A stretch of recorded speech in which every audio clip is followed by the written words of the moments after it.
13 নম্বর অঙ্কটি আছে কুমোরপাড়ার 3 জন মৃৎশিল্পী সমবায় ব্যাংক থেকে 1 লক্ষ টাকা ঋণ করে একটা মৃৎশিল্প কারখানা তৈরি করে। মৃৎশিল্প কারখানা মানে যেখানে প্রতিমা তৈরি করবে। হ্যাঁ, প্রতিমা তৈরি করার জন্য একটা কারখানা তৈরি করলো। তারা সিদ্ধান্ত করে যে বছরে যে আয় হবে সেই আয় থেকে 28,100 টাকা প্রথমে ব্যাংকের ঋণ হিসাবে কিস্তি দেবে। 1 লাখ টাকা ঋণ নিয়েছে, মনে করো ওই ঋণটা প্রতি বছর 28,100 টাকা করে দেবে। এরকম 5 বছর ধরে দেবে, ঋণ শোধ হয়ে যাবে। তো এরকম বছরে যে আয় হবে 28,100 টাকা প্রথমে ঋণ হিসাবে ব্যাংকে ফেরত দিয়ে দেবে। বাকি লাভের অর্ধেক তারা সমন্বয়ে ভাগ করে নেবে, আর বাকি অর্ধেক কাজের দিনের অনুপাতে ভাগ করে নেবে। কাজের দিন হিসাবে কি করেছে, প্রথম মৃৎশিল্পী 300 দিন কাজ করেছে, দ্বিতীয় মৃৎশিল্পী 275 দিন কাজ করেছে, তৃতীয় মৃৎশিল্পী 350 দিন কাজ করেছে। তাহলে এখানে কোন মৃৎশিল্পী কত টাকা পাবে হিসাব করো। আর মোট লাভের পরিমাণ 1,39,100 টাকা। মোট লাভ 1,39,100 টাকা। আবার বলছি, কুমোরপাড়ার 3 জন মৃৎশিল্পী, মনে করো আমাদের মধ্যে 3 জন আমরা মাটির প্রতিমা তৈরি করব, এরকম সিদ্ধান্ত নিয়ে সমবায় ব্যাংক, এখানে সমবায় ব্যাংক যে কোনো একটা ব্যাংক থেকে, সমবায় ব্যাংক থেকে, যেমন এখানে আমাদের এখানে ইউবিআই আছে, অন্য জায়গায় এরকম সমবায় ব্যাংক, সেখান থেকে 1 লাখ টাকা ঋণ নিয়েছে। এই টাকাটা শোধ করতে হবে। তারা কি করে, ওই 1 লাখ টাকা শোধ করবে, একবারে নয়, কিস্তি হিসাবে। প্রথম বছরে 28,100 টাকা দেবে। বাকি যে টাকা আয় হয়ে যে টাকাটা থাকবে, ওই টাকাটা তারা ভাগ করবে। কিভাবে, অর্ধেকটা, বাকি টাকার অর্ধেক 3 জন সমভাবে নিয়ে নেবে, আর বাকি অর্ধেক যেটা থাকবে সেটা কাজের দিন অনুপাতে, যে যেমন কাজ করবে সেই দিন অনুপাতে ভাগ করে নেবে। তো এখানে বাৎসরিক আয়, কোশ্চেনে বলেছে বাৎসরিক আয়, বাৎসরিক বা বছর শেষে আয় লিখি, বছর শেষে আয়, সব প্রতিমার বিক্রি খরচ, প্রতিমার মাটি কেনা, রং কেনা, এগুলো সব খরচ বাদ দিয়ে দেখা যাচ্ছে বছর শেষে আয় কত হয়েছে, 1,39,100 টাকা। এবার ব্যাংকের কিস্তি, ব্যাংকের কিস্তি, ব্যাংকে যে টাকাটা দেওয়া হয় বছর শেষে একবার, সেটা ব্যাংকের, এটা হচ্ছে 28,100 টাকা। এবার এই ঋণটা শোধ করতে হবে, তাহলে বিয়োগ করে দিই। এবার ব্যাংকের কিস্তি দেওয়ার পর হাতে থাকে, ব্যাংকের কিস্তি দেওয়ার পর, ব্যাংকের কিস্তি দেওয়ার পর হাতে থাকে 1,11,000 টাকা। বিয়োগ করে দেখো, এটাই হবে। কোশ্চেনে কি বলেছে, এই টাকার অর্ধেক তারা কাজের, এই টাকার অর্ধেক 3 জন সমান ভাগে ভাগ করে নেবে। 1,11,000 টাকার অর্ধেক, এত টাকার হাফ অংশ, অর্ধেক মানে হাফ অংশ, সমর্থন পাবো। এটাকে 2 দিয়ে ভাগ করবো। 11-এর মধ্যে 2 কবার যায়, বলো 5 বার যাবে, তাহলে 5 × 10, হাত থাকলো 1। আবার 11-এর মধ্যে কবে যাবে, 5 বার, আর থাকবো 1, 10, 5 × 10, মানে 55,500 টাকা। এই 55,500 টাকা থেকে 55,500 টাকা থেকে 3 জনের প্রত্যেকে ভাগ পায়, কত ভাগ পাবে, 55,500 টাকা ভাজিত 3। কেন, কারণ এই টাকাটা 3 জন সমানভাবে ভাগ করে নেবে, 3 জন 3 দিয়ে ভাগ। এটা কত হবে, 3 18 54, 3 18 54, তাহলে 55 থেকে 54 বাদ দিলে 1, 15, 3 5 15, 2 শূন্য, 18,500 টাকা। এটা সমানভাবে ভাগ করার জন্য 18,500 টাকা পেল। এবার প্রথম কাজের দিন হিসাবে কাজের দিন হিসাবে প্রথম মৃৎশিল্পী শিল্পী মানে দীর্ঘা তো না হস্যকার আছে কাজের দীর্ঘা প্রথম মৃৎশিল্পী ইস টু দ্বিতীয় মৃৎশিল্পী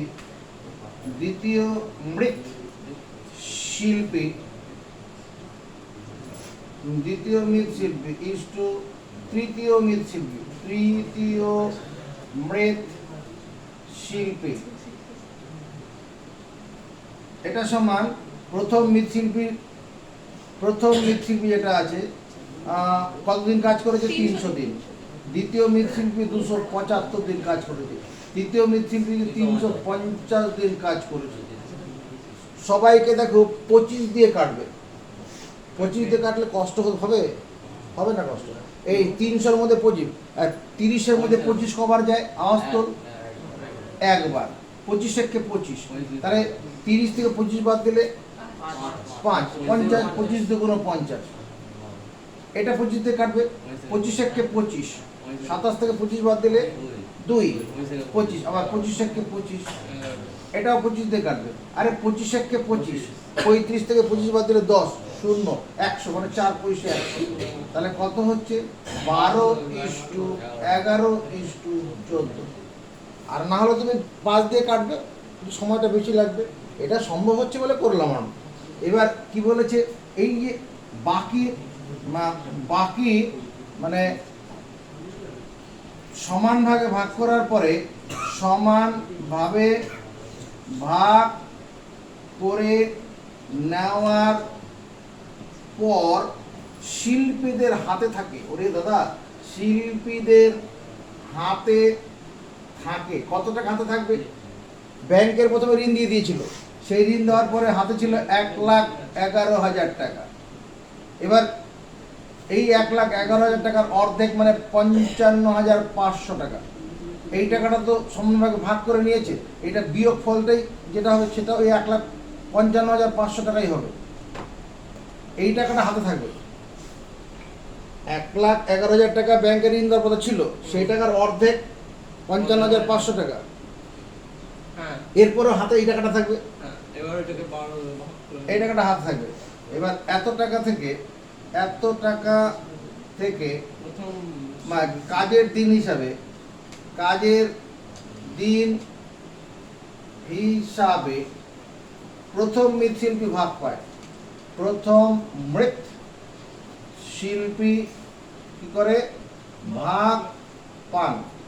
কত পাবে? প্রথম মৃৎশিল্পী মূলধনের আনুপাতিক ভাগা 12/2, 4 আর 5, 5 আর 2 7, হ্যাঁ 37 বল না, 37 হাতে কিছু নেই। 55,500। এবার 37 দিয়ে কাটাকুটিটা একটু কষ্ট লাগছে, তাহলে আলাদা জায়গায় করে নিই। 55,500, 37 একে 37, তাহলে 15 থেকে 7 বাদ দিলে 8, হ্যাঁ এখানে 1 দিতে হবে, 15 ধরেছিলাম, 4, 1, 18 নামলো 5, দে 5 বার মিলে যাবে। 5 7 35 5, আর থাকলো 3, 3 5 15, 3 18। জোড়া শূন্য নামাও, এখানে জোড়া শূন্য পাঠিয়ে দাও, 1500। তাহলে এটা যেটা কাটলে কত? আরে 1500 হলো। এবার 12 নম্বর করি, আরে 12 0 0, 12 0 0, 5 12 60 0 হাতে থাকলো 6, 12 কে 12 6 18, 18,000 টাকা। কাজের দিন হিসাবে প্রথম মৃৎশিল্পী 18,000 টাকা পায়। দ্বিতীয় মৃৎশিল্পী পায়, দ্বিতীয় মৃৎশিল্পী পান কত পাবে? 11 গুণন 1500 টাকা। 11 22 হবে না? 22 একবার এটা লিখলে হবে না? হ্যাঁ হবে। আচ্ছা থাকবে, রিস্ক নিয়ে লাভ নেই বল। যে খাতা দেখবে সেই বুঝতে পারবে না, ফিটিং করে দেবে। কেন বুঝতে পারবে? স্যারের মতো সবাই কি বুঝতে পারবে নাকি? রিস্ক নিয়ে লাভ নেই, ছেড়ে দে। ঠিকই বলেছি।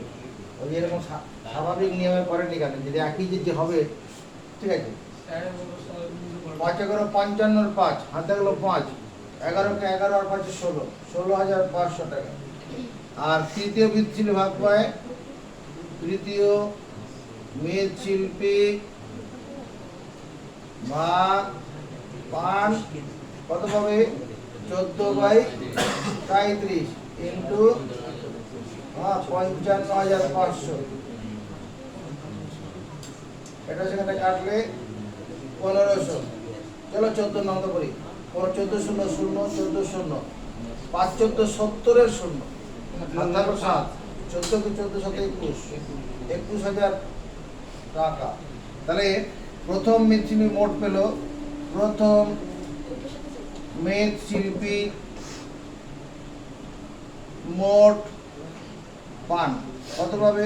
একটা যে সমানভাবে ভাগ করে 18,500 টাকা পেয়েছিল, 18,500, আর কাজ করার জন্য পেয়েছে 18,000 টাকা। এই দুটো যোগ করলে কি দাঁড়াবে? 0 0 5 6, 36,500 টাকা এরকম বেরোবে। আর দ্বিতীয় দ্বিতীয় না, 18 কেজি বই। মৃৎশিল্পী মোট পান, দ্বিতীয় মৃৎশিল্পী মোট কত পাবে? ওই 18,500 টাকা তো পাবেই, তার সঙ্গে 16,500। 16,500 কম দিন কাজ করেছে, কম টাকা পাবে, 34,000। 16,500।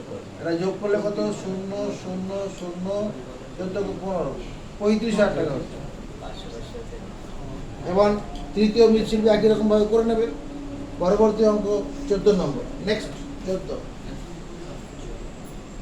14 নম্বর কোশ্চেন করো। দুই বন্ধু যথাক্রমে 40,000 টাকা ও 50,000 টাকা দিয়ে একটি যৌথ ব্যবসা শুরু করে। তাদের মধ্যে একটি চুক্তি হয় যে লাভের 50% নিজের মধ্যে সমান ভাগে এবং লাভের অবশিষ্টাংশ ও মূলধনের অনুপাতে ভাগ হবে। প্রথম বন্ধুর লাভ্যাংশের পরিমাণ যদি দ্বিতীয় বন্ধুর লাভ্যাংশ অপেক্ষা 800 টাকা কম হয়, তবে প্রথম বন্ধুর লাভ্যাংশ পরিমাণ দুই বন্ধু যথাক্রমে 40,000 ও 50,000 টাকা দিয়ে একটা যৌথ ব্যবসা আরম্ভ করে, তাই তো আছে? দুই বন্ধু 40,000 ও 50,000 টাকা দিয়ে একটা যৌথ ব্যবসা আরম্ভ করে। তাদের মধ্যে চুক্তি হয়। কি চুক্তি হয়? লাভের 50% কি করবে? নিজেদের মধ্যে সমানভাবে ভাগ করে নেবে। যা লাভ হবে তার 50% সমানভাবে ভাগ করে নেবে। বাকি লাভ তারা মূলধন অনুপাতে ভাগ করবে। যদি প্রথম বন্ধু দ্বিতীয় বন্ধু থেকে 800 টাকা কম লাভ পায়, তাহলে মোট লাভের পরিমাণ কত? মোট লাভের, এটাই তো। আচ্ছা, প্রথমে লিখবো আমি, ধরি না না, তবে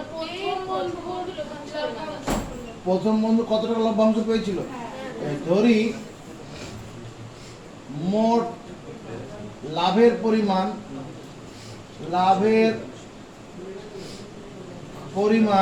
x টাকা। এটা দিয়ে ধরলে সুবিধা হবে। ধরি মোট লাভের পরিমাণ x টাকা। আচ্ছা, মোট লাভের 50%, এর মানে কি? এটা সমান হচ্ছে x টাকার 50%। সমর্থন আছে, মোট লাভের পরিমাণ x টাকা ধরেছি, তাহলে মোট লাভের 50% মানে x টাকার 50%। তাহলে x টাকার 50% মানে 50/100। এটা সেটা কাটলাম, মানে x/2 টাকা। x/2 টাকা থেকে প্রত্যেকে ভাগ পায়। আচ্ছা, x/2 টাকা থেকে দুই বন্ধুর প্রত্যেকে পায় কত পাবে? x/2 টাকা আরে ভাজিত 2, মানে x/4 টাকা করে পাবে। মোট লাভের 50% দুজন সমান ভাগে ভাগ করে নেয়, তাহলে প্রত্যেকে x/4 টাকা করে পাবে। x/2 কে 2 দিয়ে ভাগ করলে x/4 হবে, তো এই দুটো নিচে চলে আসবে। হ্যাঁ, মানবি তো নাকি? মানবো। মেনে নে। আচ্ছা, এবার কি হচ্ছে? বাকি লভ্যাংশ যেটা মূলধন পদ ভাগে, বাকি লভ্যাংশ কত? x টাকা তো মোট লাভ ছিল, আর x/2 টাকাটা যে লাভের 50% ভাগ হয়ে গেছে, তাহলে x - x/2 এত টাকা, ভগ্নাংশ বিয়োগ করি, আরে লসাগু কত বলো 2, তাহলে 2x মাইনাস x, ওই x বাই 2 হবে। এটা তুমি একবারে লিখলে অসুবিধা নেই, কারণ 50% মানে বাকি অর্ধেকই থাকবে, x বাই 2 থাকলে পরেও x বাই 2 হবে। তো এরকম দেখালে ভালো, একবারে করলেও অসুবিধা হওয়ার কথা নয়।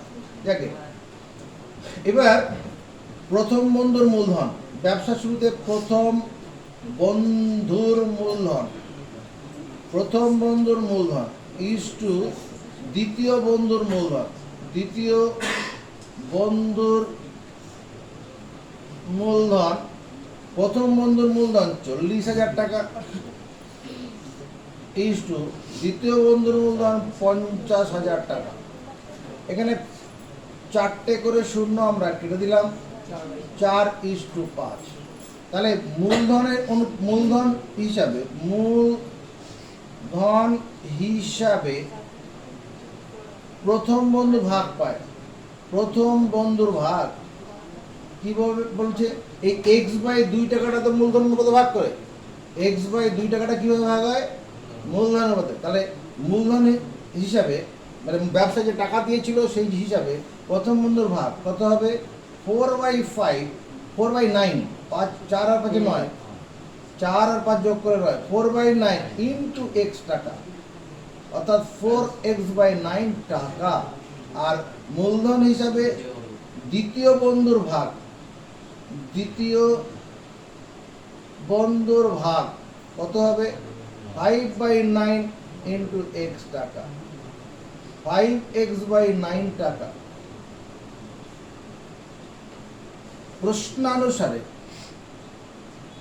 প্রশ্নানুসারে এখানে কে বেশি লাভ, মূলধন বেশি, মানে প্রথম বন্ধু দ্বিতীয় বন্ধু থেকে 800 টাকা কম ভাগ পায়, তাই তো, তাই হবে, কারণ প্রথম বন্ধুর মূলধন কম আছে, তাহলে কে বেশি পেয়েছে, দ্বিতীয় বন্ধু বেশি পেয়েছে। কত টাকা বেশি পেয়েছে, 800 টাকা বেশি পেয়েছে। তাহলে দ্বিতীয় বন্ধু মোট কত টাকা পেয়েছে, দ্বিতীয় বন্ধু একবার পেয়েছে x বাই 2 টাকাটা সমান ভাগে ভাগ করে নেওয়ার জন্য, আর মূলধন দেওয়ার জন্য পেয়েছে 5x/9 টাকা। এই টাকাটা কার, এটা দ্বিতীয় বন্ধুর মোট ভাগ, ব্যবসা থেকে প্রাপ্ত মোট দ্বিতীয় বন্ধু। আর x/4 প্লাস 4x/9 এই ভাগটা কার, এই বিয়োগ ফলটা দেখতো 800 হবে কিনা, প্রথম বন্ধু দ্বিতীয় বন্ধুকে 800 টাকা কম পায়, তার দ্বিতীয় বন্ধুর মোট ভাগ থেকে প্রথম বন্ধুর বা লভ্যাংশটা বিয়োগ করলে পরে 800 টাকা হবে। এবার যদি বন্ধনী খুলি, মনের সুখে বন্ধনী খুলবো, x/4 plus 5x/9 minus x/4 minus 4x/9 equal to 800। Minus দিয়ে গুণ করলে বন্ধনীর ভিতরে পদগুলোর চিহ্ন পাল্টে, আরে কেটে গেল রে, x/4টা কেটে গেল, x/4 প্লাস x/4 মাইনাস। তাহলে এবার পরে যেটা পড়ে থাকলো 5x/9 minus 4x/9 equal to 800।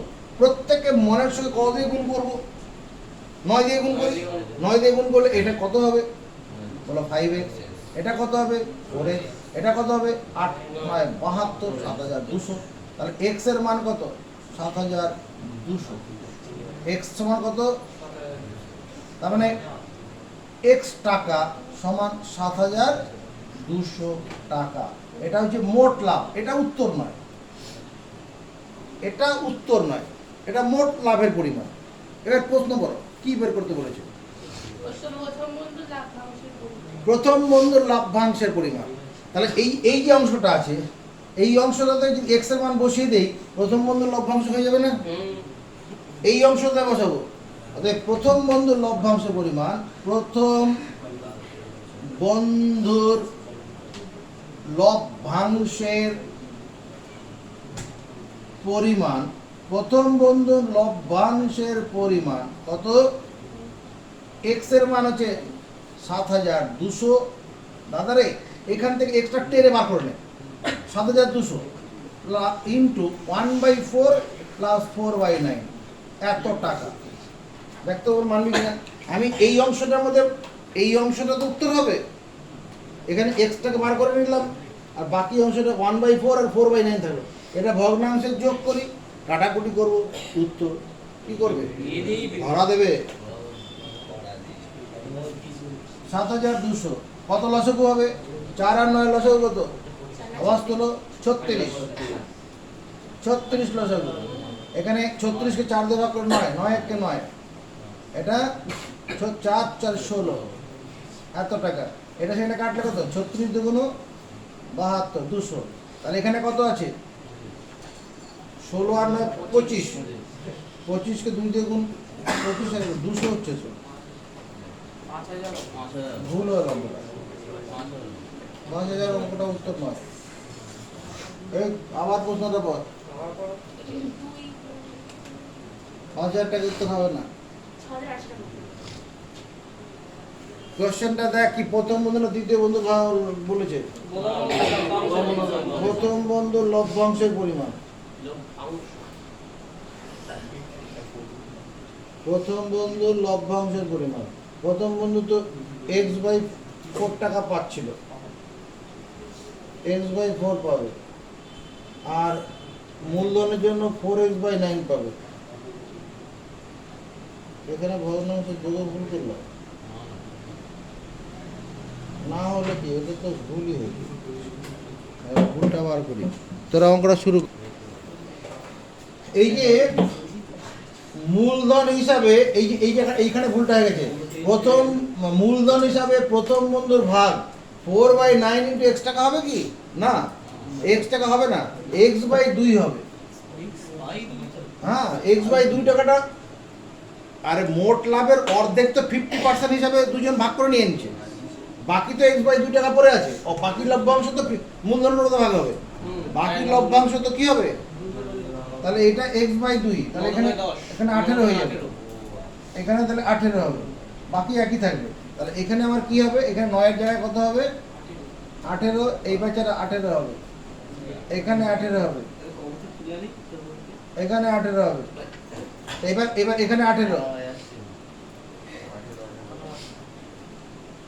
এবার প্রত্যেককে 18 দিয়ে গুণ করি আগের মতো।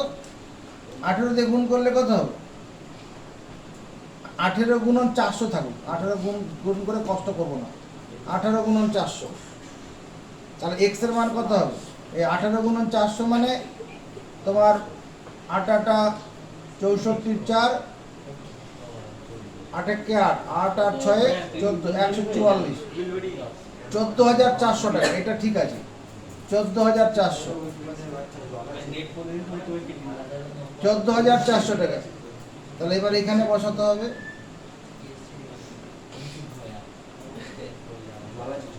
14,400 টাকা। হ্যাঁ,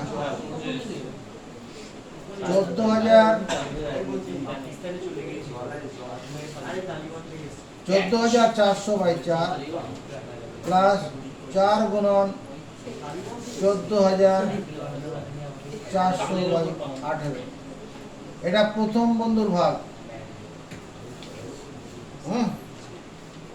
14,000/4 আর 4 গুণন 14,000/18। কাটাকুটি এখানে 18 দিয়ে যদি কাটি, এদিকে দেখাও, 18 দিয়ে এটা কাটলে কত হবে? 800। 18 দিয়ে কাটলে এটাকে 800 হবে। আর এটাকে 4 দিয়ে কাটি, এটা 4 দিয়ে কাটলে 3 4 12, আর থাকবে কত? 2 24, 4 6 24, এটা 3600। এখানে 3600, আর এখানে কত? 4 4টা 32, 3200। 36 আর 3200 যোগ করলে কত হয়? 6,800 টাকা। 6,800 বোঝা গেছে? হ্যাঁ।